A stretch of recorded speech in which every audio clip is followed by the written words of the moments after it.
transportation 80 years from now? In 80 years, of course, that's easy. A flying car. They're going to be everywhere.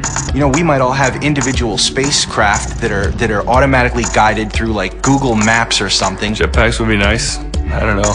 Personal helicopters. People talk about teleportation. That's looking like a possibility. Magnetic levitation is another one. What if we could unlock gravity? At the progress that gets made in 10 or 20 years.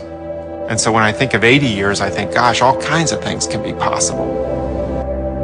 I think the internal combustion engine was a bad idea from the outset. It's inefficient and it's dirty, it's noisy, it pollutes. We certainly have plenty of people in America right now who definitely don't want to give up gasoline until the last drop. That's simply foolish.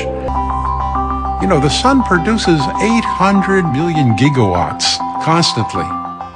But here on the ground, sunlight isn't always available. We have clouds, we have nighttime. In space, you can build very large satellites, a mile across or more, which will generate hundreds of thousands of megawatts.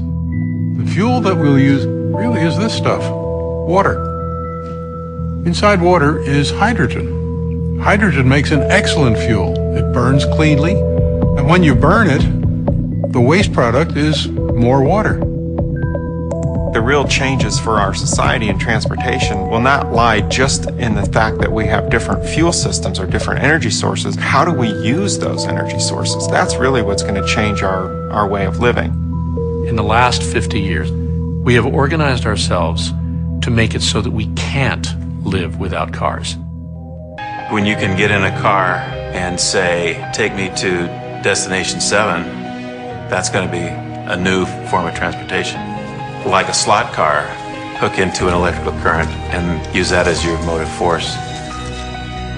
Control-free vehicles where basically there's no such thing as a driver, there's just passengers. In 80 years, I don't know that steel will be what we'll use anymore. Glass technology will change, lighting technology. An autopilot system. Mechanical drive systems will disappear. Stackable cars. Everything's becoming more advanced. A train of cars. Cars that articulate their frames and stand up and then interlock with the car behind it and charges via induction in the street. Maybe people won't even own cars anymore in 80 years. Maybe there'll just be fleets of robot-controlled cars. They've talked about cars that could actually drive themselves. There's a hopefulness predicting things that sound outlandish to us now. There's a lot of optimism in thinking about the future. It's a kind of exercise in dreaming. We can do anything. We can do whatever we want to because you could send a dude to the moon, you know? Like, people can clone a goat. They can do a heart transplant. We can do whatever we want to do. People that are known as innovators they've all had the vision to look beyond where they are today and see things that other people couldn't see and see new possibilities and new applications. I'm counting on being surprised. So far, history's never let me down. I've been surprised just from the time that I was a child till now. I'm amazed at watching my own kids and how they're living compared to the way I grew up.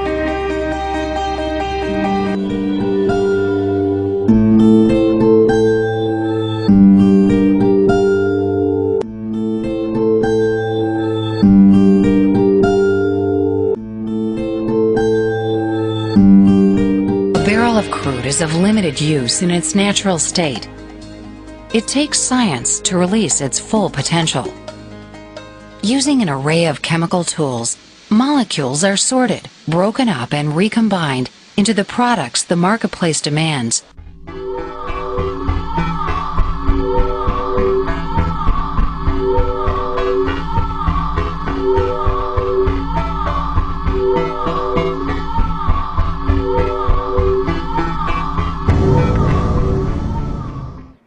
The prices at the pump hard to miss, but 57 other major goods depend directly on oil. It's so much more than just driving. Oil seemingly everywhere. Steering wheels, they start to cost more, as does carpeting in your vehicle, as well as anywhere else. And it's not just inside, it's under the hood, where antifreeze costs more. Tires cost more to produce, but one of the biggest jumps on what you're driving on. Liquid asphalt comes from crude. Pavement prices have jumped 65%. Everything from plastic to pharmaceuticals, DVDs, diapers, paper towels, plastic packaging, nylons, cosmetics, and light bulbs all derive from oil. Very surprising. Until you had that in front of my face to show me that, I never even thought of those type of things. Oil used as a key ingredient in thousands of other products, from what you sleep on to what you clean with. Even the waxes used to make the gum you chew. I wasn't aware of that. It doesn't stop at the store. It's in your office, your cell phone, pens, paper, even your computer screen, putting the pressure on profits and passing costs on to consumers. I mean, it's going to come to a standstill, you know. I mean, the country's in a crisis. Asphalt is a black liquid substance that's a byproduct of processing crude petroleum. Asphalt is a key component of waterproofing and insulation materials and roofing shingles. But its best known use is for paving roads.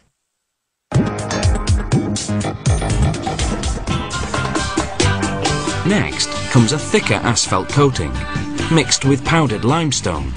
It's applied to both top and bottom. This coating will make the membrane flexible. It'll also form a protective barrier against harsh weather. With the coating still wet, coloured ceramic granules are spread over the top surface.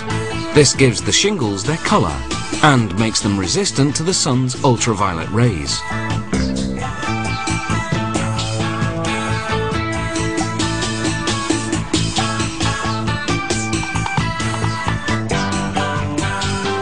Each bundle of shingles is wrapped in paper that's been treated with polyethylene to prevent water penetration. The bundles then go onto pallets, which the factory then wraps in a plastic bag that's water and UV resistant.